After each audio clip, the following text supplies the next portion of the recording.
네, 우리 함께 말씀 듣기 전에 양 옆에 계신 우리 청년들 함께 좀 인사하면 좋겠습니다. 이제 코로나도 많이 방역 지침이 완화되어서 야외에서 마스크가 풀리는데 또 함께 우리 앉아 계신 분들 인사하고 우리 말씀 좋겠습니다. 잘 오셨습니다. 네, 잘 오셨습니다. 잘 오셨습니다. 네, 점점 우리가 그동안은 사실 모이는 것 자체가 많이 부담이 됐고 또 함께 식사하는 것도 이제 방역 지침 때문에 안 돼서 이렇게 많은 어려움이 있었는데 이제 조금씩 풀려가다 보니까 더 많은 교제와 또 더 많은 모임들이 우리 안에서 생겨나는 것 같아서 감사합니다. 우리 청년이 이 신앙생활 하는 속에서 또 중요한 것 중에 하나가 하나님과의 일대일 관계도 중요하지만 사실은 함께 믿는 사람들끼리 이렇게 공동체를 이루어서 주님 앞에서 교제하는 것도 굉장히 중요합니다. 우리 청년들의 신앙생활 안에 그러한 믿음의 습관과 모이기를 힘쓰는 우리의 마음 태도가 사그러들지 않았으면 좋겠습니다. 저희가 코로나가 한 재작년 2020년이죠. 2년 전 한 2월부터 이렇게 창궐해서 감사하게도 제가 처음 오고 나서 겨울 수련회까지는 그래도 할 수 있었던 것 같아요. 그때도 취소하냐 마냐 이제 그 이야기가 있었는데 그때는 막 아직은 지침 자체가 막 이렇게 강하거나 그러진 않아서 권고 정도였기 때문에 함께 해보자 해서 감사하게도 그때 뭐 코로나 확진자가 나오진 않았던 것 같고 그때 안 했으면 저는 한가람교회에서 한 번도 수련회를 대면으로 경험한 적이 없는 아직도 새 가족의 삶을 살고 있었을 것 같습니다. 감사하게 이번 여름에는 이제 저희가 장소도 다 잡고 그래서 거기 보니까 되게 좋더라고요. 그래서 청년들 무엇보다 쉬기 굉장히 좋습니다. 쉬기 굉장히 좋고 무언가 힐링하고 자연도 이렇게 보고 또 가서 이번 수련회는 오랜만에 하는 거다 보니까 저도 굉장히 기도하면서 어떻게 하면은 안 빡세게 할 수 있을까 그리고 굉장히 기도 열심히 하고 있습니다. 그래서 저를 그냥 조절하고 통제하면서 아니야 은호야 이렇게 하면 애들 아무도 안 올 거야 하면서 굉장히 우리 청년틱하게 열심히 준비하려고 하고 있습니다. 우리 청년들이 이번 수련회를 통하여서 무엇보다 행복한 시간이 되었으면 좋겠고 또 세상에서는 얻을 수 없는 귀중한 시간들이 우리 청년들 각자 개인에 맞게끔 은혜가 있기를 소망합니다. 이 시간 오늘 룻기 말씀을 보시면 우리가 지금까지 잘 달려오셨습니다. 이렇게 짧은 본문을 이렇게 길게까지 볼 줄 몰랐죠? 네, 엄청 짧은데 계속 길다 보니까 여러분이 무슨 생각이 드냐면 왜 했던 얘기 왜 또 하는 거야? 저 지난주에 했던 거 왜 또 얘기해? 라는 생각이 들 수 있거든요. 그건 뭐냐면 굉장히 좋은 교육 효법입니다. 우리가 구구단을 외울 때 너무 지루하잖아요. 너무 루즈하죠. 왜요? 이거 다 아시기 때문에. 제가 룻기 했을 때 헤세드, 고엘 하면 또 그 얘기야 하는 분들 계시다면 정말 학습 효과가 좋으신 겁니다. 그게 뭐냐면 이미 알고 있다는 얘기예요. 그리고 그것이 이제는 내가 익숙하다는 얘기입니다. 여러분의 삶의 평생에 이것이 정말로 계속하여 익숙하게 귀에 딱지가 앉을 정도로 헤세드의 삶, 고엘의 삶, 그 고엘의 축복이 우리 청년들 가운데 떠나지 않았으면 좋겠습니다. 오늘은 이제 그 마지막 이제 보아스와 룻이 지난주에는 보아스와 룻이 그 타작마당에서 그 밤에 보아스가 어떻게 하겠다 너도 그렇게 해라 라고 얘기했고 이제는 보아스가 실제로 4장 1절 가보시면 보아스가 성문으로 올라가서 거기 앉아있더니 마침 보아스가 말하던 기업 물을 자가 지나가는지라 보아스가 그에게 이르되 아무 기업 이리 와서 앉으라 하니 그가 와서 앉음에 자, 이 이야기가 있기 전에 3장 18절 가보세요. 이 보아스를 평가한 나오미의 평가인데 바라옵기는 우리 여러분이 정말 이러한 평가를 받았으면 좋겠어요. 제가 한번 읽어드릴게요. 이에 시어머니가 이르되 내 딸아 이 사건이 어떻게 될지 알기까지 앉아있으라. 그 사람이 오늘 이 일을 성취하기 전에 쉬지 아니하리라 하니라. 아멘. 이게 나오미가 봤던 보아스의 모습이거든요. 그러니까 엄청난 신뢰입니다. 이 일을 이루기까지 너는 아무것도 안 해도 돼. 넌 가만히 있어. 이것을 이루기까지 보아스는 쉬지 아니할 거야. 마치 이게 어떤 장면 같냐면 모세가 그 홍해 앞을 건널 때 너희는 가만히 있어 주가 하나님 됨 알지어다 그 고백을 모세가 봤거든요. 그러니까 그것처럼 모세가 가만히 서서 하나님의 하나님 되심을 보는 것처럼 오늘 이 문구 속에는 그러한 표현이 있는 거예요. 룻은 가만히 있고 앉아 있으면 됩니다. 이제 누가 합니까? 보아스가 이젠 쉬지 아니할 그 일을 이루기까지. 이게 나오미가 봤던 보아스에 대한 평가거든요. 그러니까 이 사람이 사람한테 할 수 있는 굉장히 강한 책임의 효과인 거죠. 굉장히 귀한 고백이고 사실 이 고백을 하긴 쉽지 않습니다. 이거는 내가 누구를 좋아한다, 내가 누구를 고마워한다 하고는 좀 별개의 문제예요. 여러분에게 어떤 일을 이루기까지 정말 충성되이 그 일을 이루기까지 쉬지 아니하는 사람이 있다면 여러분은 그 사람이랑 정말로 귀중한 관계를 계속하여 맺으시는 은혜가 있었으면 좋겠어요. 이거는 쉽지 않거든요. 그 일을 이루기까지 쉬지 아니하는 자. 좀 하다가 안 되면 포기하고, 좀 하다가 안 되면 미안해, 내가 도와주려 했는데 안 돼, 이런 게 아니라 정말 그 일을 이루기까지 쉬지 아니하는 이 보아스의 섬김과 보아스의 신실함이 우리 청년들 안에서도 그러한 마음들이 회복되기를 소망합니다. 왜냐하면 어른들이 우리를 평가하는 죄송해요, MZ세대라는 얘기를 할 때마다 굉장히 미안한데, 그거는 우리 20살 친구와 저도 같은 세대 웃기는 거거든요. 왜냐하면 MZ세대의 특징 자체가 20대, 30대까지를 포함하기 때문에 죄송한 마음이 있어요. 같은 세대라고 하기도 굉장히 죄송하지만 어쨌든 우리 세대, 이 MZ세대를 볼 때 얘기하는 게 뭐냐면 끈기가 없는 세대거든요. 어른들이 볼 땐 끈기가 없는 거지. 뭐 좀 하려고 하다가 안 되면 포기하고 이런 거예요. 어른들이 보실 때만 전쟁을 이기시고 그 다음에 군부 독재 시절 민주화 운동하시고 80년대 막 등등 이런 거 이제 끝까지 막 해내봤던 그 세대가 볼 때는 우리 이 젊은 세대가 너무 끈기가 없는 세대라고 평가를 하는데, 정말 이러한 보아스와 같이 무언가 맡겼을 때 그것을 책임다해 해낼 수 있는 그러한 주님의 믿음의 청년들이 되시기를 소망합니다. 제가 이제 앞에서는 여러분들께 크게 이 사역을 해야 된다라고 얘기 안 하지만 아마 아는 청년들은 알 거예요. 제가 몰래 스멀스멀 청년들 카톡으로 개인톡 보내면서 똑똑 잘 지내십니까 하면서 여러 가지 일을 부탁할 때가 있고 맡길 때가 있습니다. 그건 뭐냐면 제가 이렇게 생각하는 겁니다. 누군가에게 일을 맡길 때 이 사람이 할 수 있을지 없을지가 저에게는 늘 기도가 되고 고민이 돼요. 그러니까 제 안에 만약에 이 사람이 이것을 하는 게 이 사람한테 안 좋겠다는 생각이 들면은 웬만하면 안 맡기려고 합니다. 왜냐하면 무언가 사역이든 일이든 그것을 해내지 못하면, 잘못하면 좌절이나 실패감이 올 수 있거든요. 그러니까 이 친구가 이걸 잘 못할 것 같다는 생각이 들면 웬만하면 얘기하지 않아요. 그 얘기는 뭐냐면 제가 무언가 부탁하고 이야기할 때는 사실은 이 친구가 이걸 할 수 있겠구나라는 제 안에 믿음이 있을 때 얘기를 하는 겁니다. 이게 그러니까 내 말을 앞으로 잘 들어라는 그러한 그러한 기술을 얘기한 건 아니고요. 여러분에게 말씀드린 이건 어떤 포인트를 얘기하냐면, 여러분이 무언가에 일을 맡음을 받았을 때 기뻐함이 있으셨으면 좋겠다는 겁니다. 오늘 나오미와 룻은 보아스에게 굉장히 힘든 일을 맡겼는데 이 보아스는 그것을 끝까지 해내려는 책임감이 인정받은 것처럼 이 시대의 그러한 청년들, 여러분이 직장에서든 학교에서든 특히 대학교에서 조별과제 하실 때 얼마나 이런 거 자기 책임 안 맡으면 얼마나 힘이 듭니까? 여러분은 그 조별과제 때 보아스와 같은 자들이 되기를 소망해요. 그러한 사람들이 있을 때 그 팀과 공동체가 회복되는 것처럼, 어찌되었든 오늘 보아스는 실제로 그 사람을 찾아갑니다. 자, 보시면 4장 1절 보세요. 마침 보아스가 말하던 기업 물을 자가 지나가는시라. 여기서 기업 물을 자가 나오죠. 그러니까 룻이 얘기를 했거든요. 당신이 나에게 기업 물을 자입니다 했는데 보아스가 얘기해줘요. 아니야, 나보다 더 가까운 친척이 있어.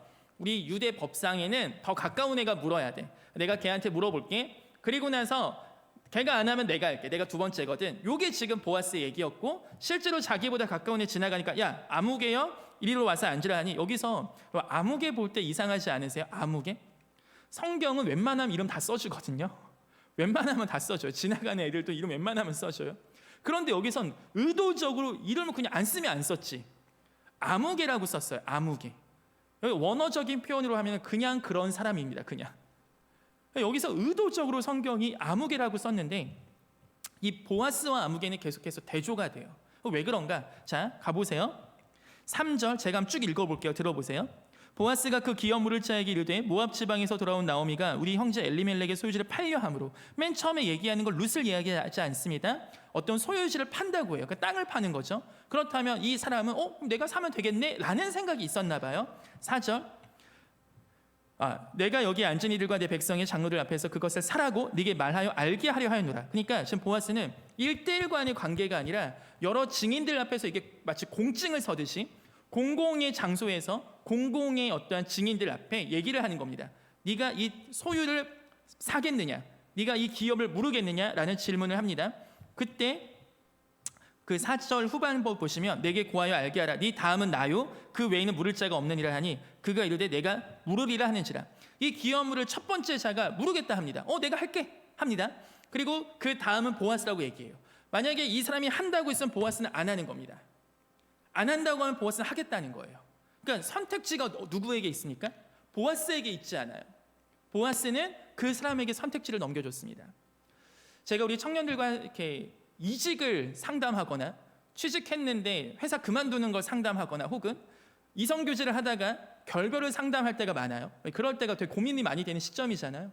듣다 보면 제가 여러 가지 원칙 중에 하나 얘기하는 것 중에 하나는 뭐냐면, 특히 이성교제할 때 예수님을 나는 믿는데 상대방은 예수 믿지 않아요. 그게 좀 걸려서 이제 헤어지고 싶어요 라고 얘기하면 제가 진짜 많이 화를 내요. 야, 그럼 사귀지를 말든가. 기껏 사귀다가 그게 왜? 그러면 결혼 그런 생각 안 했어? 야, 처음부터 그럼 그렇게 끊고 가든가. 왜 고백을 했어? 왜 사귀었어? 그게 예수님 안 믿는다고, 너는 예수님 안 믿는다, 헤어질 거야 하면 걔는 평생에 무슨 상처 짓고 살라고. 물론 그렇게 결혼했을 때 어려움이 있을 수 있다. 근데 그거는 네가 이성교제를 시작하기 전에 짊어졌어야 되는 십자가야. 그건 네가 안고 가야 돼. 그거는 마치 네가 지겠다고 해놓고 버리는 거야. 차라리 그럴 거면 그렇게 얘기해. 네가 예수님을 믿는다는 걸 정확하게 이야기를 해. 그리고 너의 입장을 정확하게 얘기해.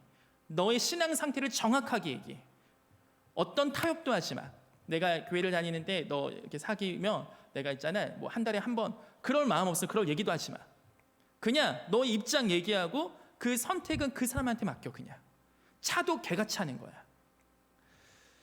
직장에서도 어떤 연봉 협상이 잘 안 되거나 할 때도 우리 청년들한테 얘기해요.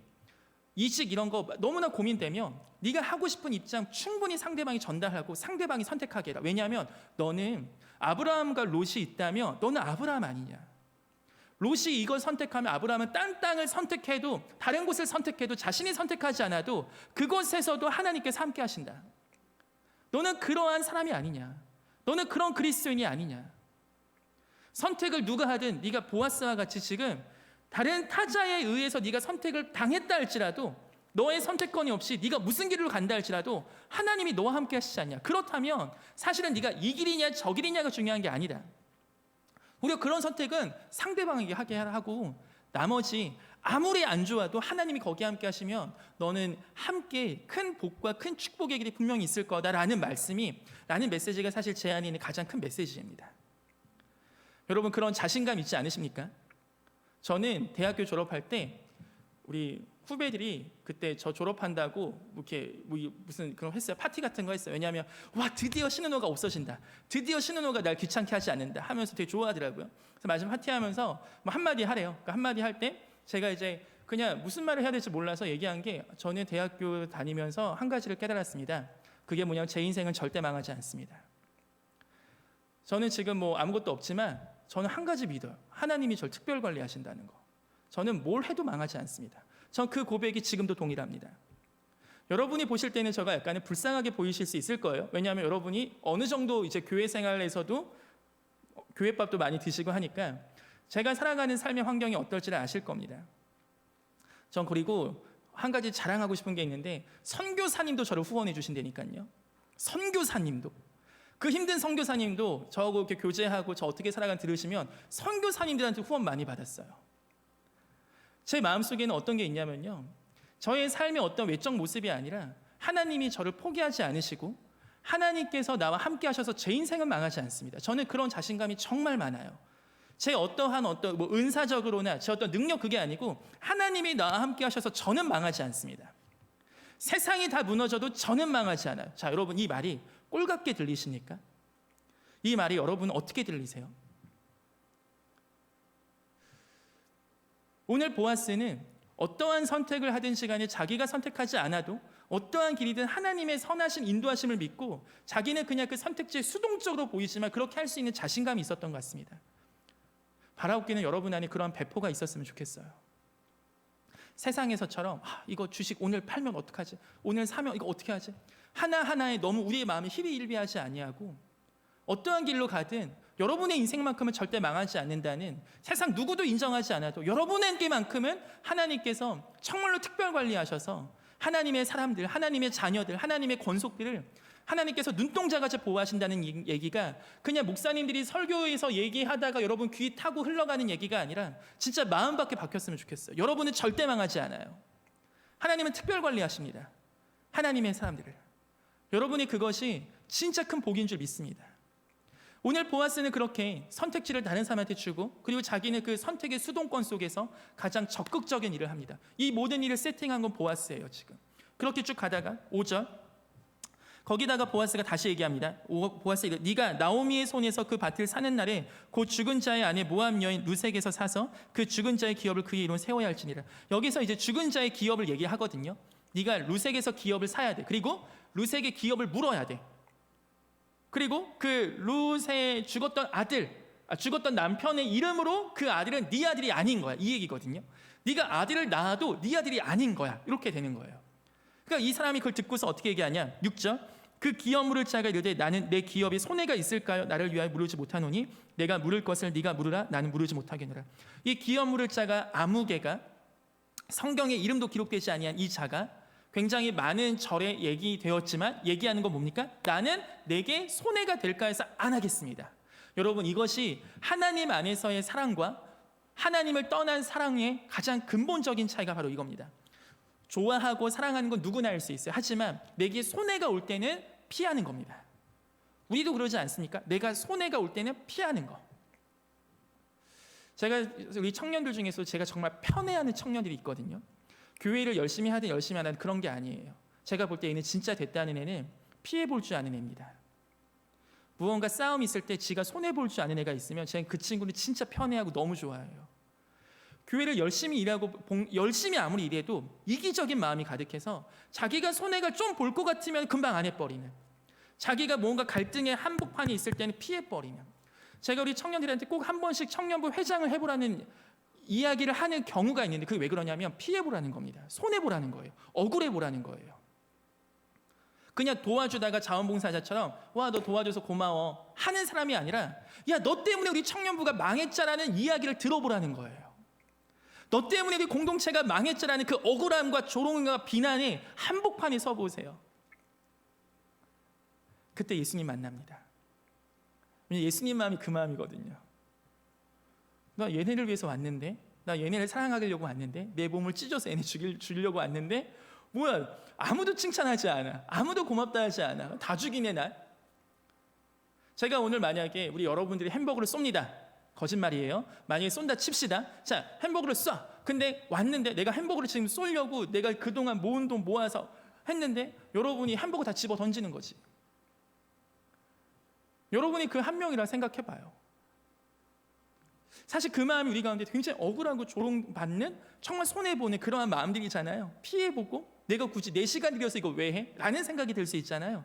근데 이 세상은 아이러니하게 이걸 원한다니까요. 정말로 그 글로벌 기업이라든지 정말 대기업이라든지 이런 부분들을 임원들, 그리고 그것을 위해서 열심히 일하시는 분들 보세요. 그분들 주 52간째 정말 다 지키면서 하시겠습니까? 물론 뭐 대기업 문화가 그렇게 점점 바뀌어가고 하지만 진짜 그 끝을 찍으려고 하시는 분들 그렇게 일하지 않으세요. 얼마나 자기 개발 열심히 하시는데요, 그분들은. 사실 그분들께 많이 배울 것도 있습니다. 자본주의에서, 정말 금융업계에서 진짜 그 돈의 맛을 위해서 그 길을 정말 열심히 살아가시는 분들 보면 우리 그 누구보다도 정말 열심히 사세요. 그분들 볼 때 제자도를 배울 수 있겠더라고요. 말씀드린 건 뭐냐면 이 세상도 사실은 그렇게 손해볼 줄 아는 자들을 원한다는 겁니다. 근데 하물며 하나님의 나라의 일을 하시고 하나님의 나라의 백성으로 살아가는 우리에게 오늘 아무개의 삶이냐 보아스의 삶이냐는 굉장히 중요한 질문입니다. 예전에 1만 시간의 법칙이라는 그 알버트 박사가 얘기했던 그게 있었는데 뭐냐면 전문가들을 자기가 공통적으로 이렇게 조사해 보니까 공통점이 뭐냐면은 어떤 한 분야를 1만 시간 했다는 거예요. 공통점이. 그러니까 1만 시간 정도 하면은 우리가 그 분야의 전문가가 될 수 있다, 할 수 있는 거죠. 여러분들 한번 얘기해 볼까요? 여러분은 교회를 제가 계산해 봤거든요. 여러분들 교회를 한 매주 나오잖아요. 52주 나온다 쳐봐요. 교회 한 2시간 정도 있어. 그렇게 20년 했으면은 여러분이 한 50주에다가 곱하기 20 하니까 100시간이고 그렇게 20년 살았으면은 2000시간 한 겁니다. 매주 교회 온 게 2000시간이에요. 거기다가 수련회를 만약에 2박 3일짜리 그걸 또 주일학교 때부터 여름 성경학교, 겨울 성경 쭉쭉 했으면 제가 또 계산해 보니까 그게 또한 2000시간 돼요.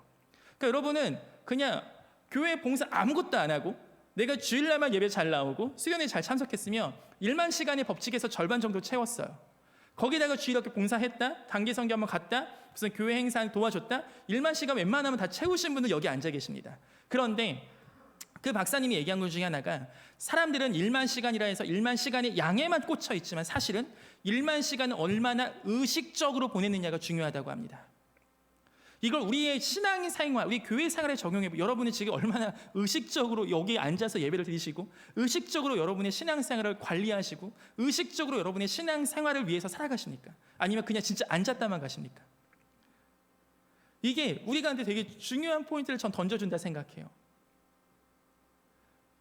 내가 손해를 보는 삶, 손해를 보지 않는 삶, 내가 얼마나 이 사람도 아무개도 보아스도 율법에 대해 알고 유대 공동체의 전통에 대해 알고 다들 그 시간을 함께 보냈는데 어떤 이는 이러한 결정을 하고 어떤 이는 저러한 결정을 할 때 우리의 삶에 여러분의 결정과 여러분의 오늘 어떠한 삶의 고백과 고민들이 여러분이 지금까지 얼마나 교회 생활과 신앙 생활을 의식적으로 보내며 여러분의 마음을 다해서 보냈는지 연결되어 있을 겁니다.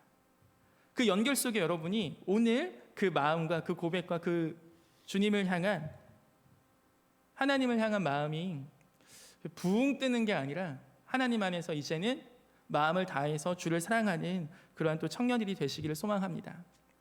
오늘 그렇게 해서 보아스가 그렇게 얘기했을 때 6절 보시면 나는 무르지 못하겠다 딱 아무개가 얘기합니다. 그래서 보아스가 그럼 내가 무르겠다 하고 10절 보세요. 그렇게 얘기해요. 또 말로네 안에 모압 여인 룻을 사서 나의 아내로 맞이하고 그 죽은 자의 기업을 그의 이름으로 세워 그의 이름이 그의 형제중과 그곳 성문에서 끊어지지 아니하게 하며 너희가 오늘 증인이 되었느니라 하니. 오늘 보아스의 포인트는 뭐냐? 바로 이겁니다.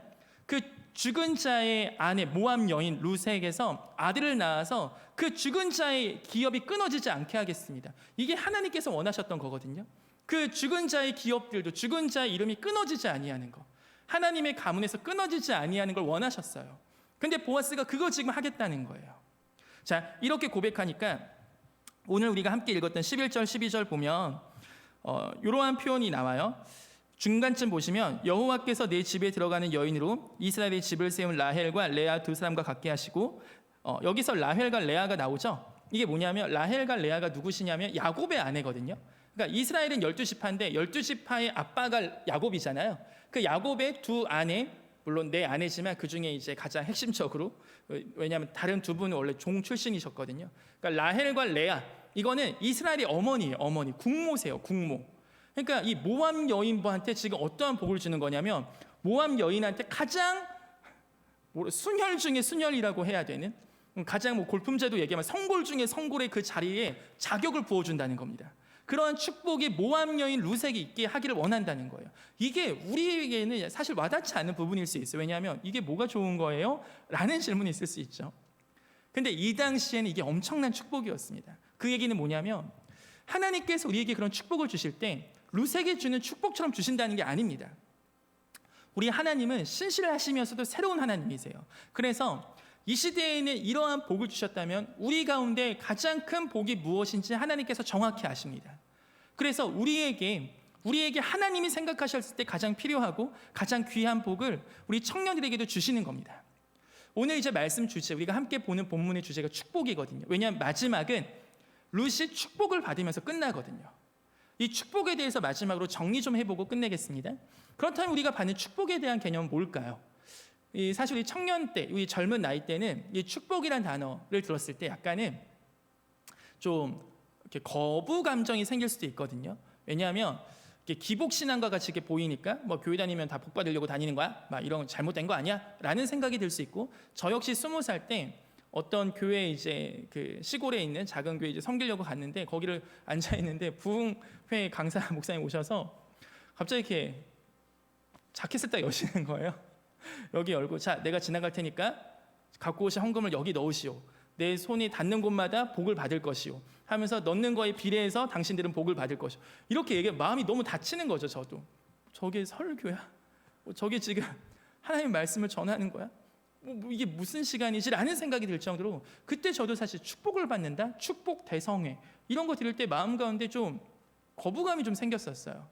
그러니까 우리가 그런 축복, 복의 개념이 좀 정리가 되기를 소망하는데 오늘은 시간이 짧으니까, 그렇다면 우리가 받는 축복의 개념은 무엇인지, 어떠한 식으로 정리가 되는지 함께 좀 살펴봤으면 좋겠습니다. 먼저 축복의 전제 조건이 있어요. 그게 뭐냐면은 하나님이 주신다는 겁니다. 아멘.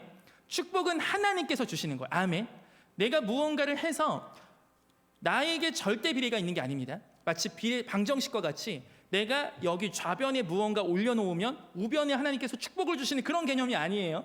내가 이걸 할 때 하나님 주시는 그런 개념이 아니고 하나님께서 보셨을 때 얘가 이게 필요하구나 해서 주시는 게 축복입니다. 아멘.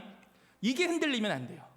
이게 마치 뭐냐면 저희 딸내미가 아빠 나 이거 했으니까 아빠 나 이거 줘. 이게 기계적인 완전히 이게 시스테믹한 그 자판기와 같은 축복이에요. 이렇게 되면은 아빠 나 이거 했으니까 나 이거 줘. 이렇게 되면 이거는 진정한 축복과 다스림이 아닙니다. 이 아이를 제가 다스리고 이 아이를 키운다는 건 제가 생각했을 때 가장 좋은 걸 이 아이한테 주는 거예요. 그게 축복입니다. 아멘. 그렇다면 우리의 삶도 마찬가지예요. 여러분이 교회 봉사 열심히 한다고 해서 하나님이 축복을 주시는 게 아닙니다. 하나님 물론 축복을 주시지만 여러분이 생각하는 그거 무언가 내 삶이 뭐 취직이 잘 되고 결혼이 잘 되고 등등의 그런 거 그거는 하나님께서 보셨을 때 이것이 이 아이한테 지금 필요하겠구나 하는 그 관계가 이미 세팅된 게 축복입니다. 아멘. 여러분 이게 정말 중요해요. 여러분의 삶에 하나님께서 지금 무언가를 주시고 여러분의 삶에 하나님께서 무언가를 가져가신다. 이 관계가 여러분이 지금 세팅이 되어 계십니까? 하나님한테 내가 무언가를 잃었을 때 하나님이 좀 생각이 나? 내가 무언가를 또 얻었을 때 하나님께 감사가 돼? 여러분 그 관계가 이미 축복인 거예요. 아멘. 이 청년의 때 그 관계가 여러분에게 정말로 쌓이시길 소망해요. 그리고 또 하나 축복은 하나님께서 주시는 건데 이 하나님이 주시는 축복의 몇 가지 특징이 있더라고요. 우리 창세기 12장을 잠깐 가볼게요. 그 성경에 나온 복 중에 가장 큰 복이 이거거든요. 창세기 12장 3절 12장 2절 3절 자, 다 아시는 거지만 하나님께서 아브라함 부르실 때 주셨던 축복입니다. 제가 읽어볼게요. 내가 너로 큰 민족을 이루고 네게 복을 주어 네 이름을 창대하게 이니 너는 복이 될지라. 여기서 복의 말이 등장한 내가 복을 주겠다. 가장 모델링 되는 게 바로 이거거든요. 하나님께서 내가 너에게 복을 주겠다. 우리가 하나님 축복해 주세요 할 때 내가 널 축복하겠다 할 때 가장 첫 축복이 이거예요. 이게 뭐냐? 하나님께서 아브라함에게 주신 축복인데 이 특징이 뭐냐면은 아브라함만 민족을 이루는 게 아닙니다. 3절 보세요. 2절 보시면 네 이름을 죄송합니다. 2절부터 제가 쭉 읽어볼게요. 내가 너로 큰 민족을 이루고 네게 복을 주어 네 이름을 창대하게 하니 너는 복이 될지라. 여기까지는 아브라함 개인의 축복이죠. 그런데 3절 너를 축복하는 자에게는 네가 복을 내리고 너를 저주하기는 자는 내가 저주하리니 땅의 모든 족속이 너로 말미암아 복을 얻을 것이니라. 즉 복이 아브라함에게 축복했는데 이 축복이 흘러갑니다. 하나님의 축복의 특징은 뭐냐면 흘러가는 게 특징이에요. 개인의 어떠한 것만 채우는 게 축복이 아니더라고요. 하나님의 축복은. 하나님이 축복을 주시는 사람들의 특징 중에 하나는 뭐냐면 흘려보내는 자라는 겁니다. 얘를 축복했는데 제가 같이 복을 받네. 얘한테 선한 걸 줬는데 제가 같이 열매를 얻네. 그러한 축복의 특징이 있습니다.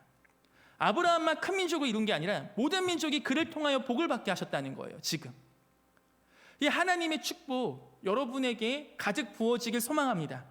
그 얘기는 뭐냐? 다윗이 하나님께 축복받고 기름 부음 받았을 때 다윗에게는 400명이 들러붙었는데 그 400명은 다 빚쟁이들, 지금으로 치면 신용불량자들, 지금으로 치면 전과자들, 어디 갈 데 없는 애들, 불황인들, 얘네가 다 그지들이 모여갖고 왕초같이 다윗이 그 역할을 했던 거예요. 하나님의 축복을 사모하십니까? 자, 여기서 아멘 하셔야 돼요. 아멘. 그 얘기는 뭐냐면 여러분 주변에, 여러분 밑에 여러분께서 받는 하나님의 축복이 여러분에게서만 끝나는 게 아니라 완전히 흘러가야 돼요. 그러한 삶의 패턴이 청년의 때 정리가 되시기를 소망해요. 이게 아까 얘기한 내가 손해를 볼 수 있는 청년들의 특징입니다. 내가 피해를 볼 수 있는 특징이에요. 그러니까 하나님이 계속해서 부어주시는 거예요. 그 축복을.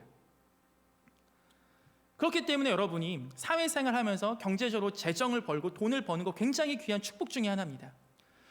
돈 자체가 터부시 되고 금기시 되는 게 아니에요. 왜냐? 구약에서의 축복의 개념 중에 하나는 뭐냐면 비가 잘 오는 거였거든요. 농사가 잘 되는 거였어요. 그것이 하나님께서 주시는 축복이라 하셨어요. 내가 너희를 사랑하니까 주신다고. 즉 이것이 우리의 신약으로 오고 이것이 우리의 삶에 온다면 여전히 우리는 하나님께서 주시는 물질적인 복 또한 누릴 수 있는 겁니다. 왜냐하면 오늘 루색에 누린 축복도 두 가지의 컨셉이 있는데 하나는 영적인 축복이에요. 나중에 보시면 아시겠지만 이 루색에서 낳은 아들 오벳인데 오벳이 이세를 낳고 이세가 다윗의 아빠거든요. 그러니까 다윗의 외조모, 외증조모예요. 룻이. 그러니까 다윗의 계보가 나왔다. 이게 엄청 큰 축복이고 다윗 가문이 된 게 그다음 결국 예수님까지 나와 이 족보에서. 그러니까 엄청난 영적인 축복이 부어진 거죠. 그런데 이제 이거에 우리 청년들이 별로 안 고마워할 수 있어. 그런데 두 번째 육적인 축복이 있어요. 이게 뭐냐면 그때도 말했지만 지난번에도 아들을 낳는다는 건 굉장히 이 우량주를 산 것과 똑같습니다. 망하지 않는 기업. 이걸 산 거예요. 이 당시에 고대 근동사에서 아들을 낳았다는 것. 그것도 과부의 몸으로. 남편이 죽은 상태에서 아들을 낳았다. 엄청나게 사실 이건 대박친 거예요. 이 룻이 이런 육적인 축복을 하나님께서 주셨다는 거죠. 그 얘기는 뭐냐면 이 시대에도 하나님 우리에게 영적인 축복도 주시고 육적인 축복도 주신다는 겁니다. 이 영적인 축복은 분명히 하나님 앞에서 없어지지 않아요.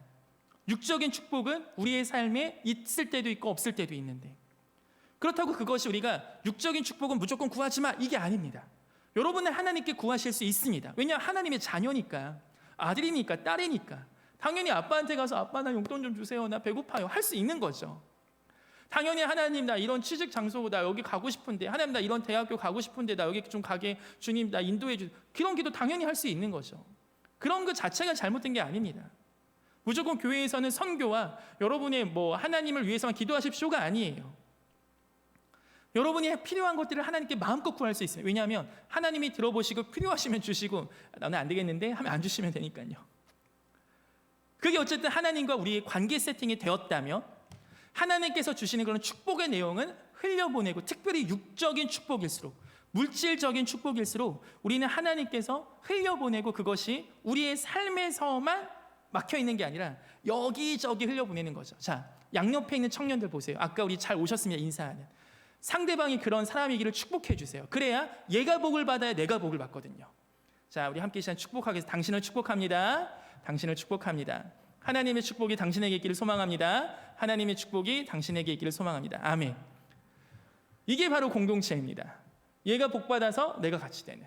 그러니까 우리 회사 좋은데 취직한 우리 청년들은 절대 자만하시면 안 돼요. 그건 뭐냐? 아, 내가 우리 교회에서 취업을 준비하는 친구들 밥 많이 사주라는 얘기구나. 아, 내가 우리 대학생들 정말 만나서 많이 밥 사주라는 얘기구나. 그렇게 알아들으셔야 돼요. 아멘. 자, 여기서 아멘이 작아지면 안 됩니다. 자, 아멘. 내가 원하던 알바 자리가 잡히고 내가 생각했을 때 와, 여기는 진짜 돈 많이 주는 취직 됐다, 할렐루야, 감사하면 여기서 그치면 안 돼요. 이것이 흘러 넘어가야 됩니다. 그것이 서로 가운데 흘러 넘치고 할 때 공동체가 함께 복을 누리는 거예요. 그런데 제가 잘 되면 내가 배 아파. 왜냐? 제가 나한테 안 쏘니까. 제가 나한테 베풀지를 않으니까. 쟤만 잘 나가면 뭐해. 교회가 점점 완전 토막이 나는 거죠. 토막이 딱딱. 얘가 잘 돼도 내가 아무런 영향이 없어. 얘가 잘 돼도 아무런 영향 나한테 안 받아. 토막이 난 거죠, 공동체가. 우리 한가람 청년부는 복이 흘러가는 청년부가 되기를 소망합니다. 이게 진짜 어려운 얘기예요. 오늘 보아스의 복이 룻에게 흘러가고, 룻의 복이 다윗에게 흘러, 다윗의 복이 예수님께 흘러, 이 복이 계속 흘러가는 것처럼 하나님께서 우리 가운데 누구에게만 복을 주시든 그것이 흘러 넘치는 거죠. 이것이 우리 가운데 주어지는 하나님의 축복의 그러한 은혜로운 현상이 되기를 소망합니다. 그런데 축복을 하나님께서 주실 때는 감사한데 그게 아닐 때가 있습니다. 우리 함께 다니엘서 3장 가보겠습니다. 다니엘서 3장.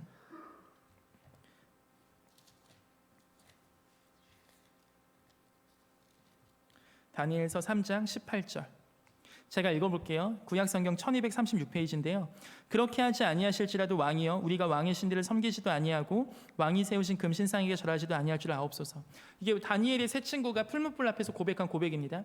뭐라고 얘기하냐면 17절 보시면, 왕이여, 우리가 섬기는 하나님이 계시다면 우리를 맹렬히 타는 풀무불 가운데 능히 건져내시겠고 왕의 손에서도 건져내시리다. 이게 지금 이 당시 이때는 이게 큰 축복일 거 아닙니까? 풀무불에서 건져냄을 당한다는 그 자체가, 포로에서 자유케 된다는 자체가. 그런데 그리 아니하실지라도 고백해요.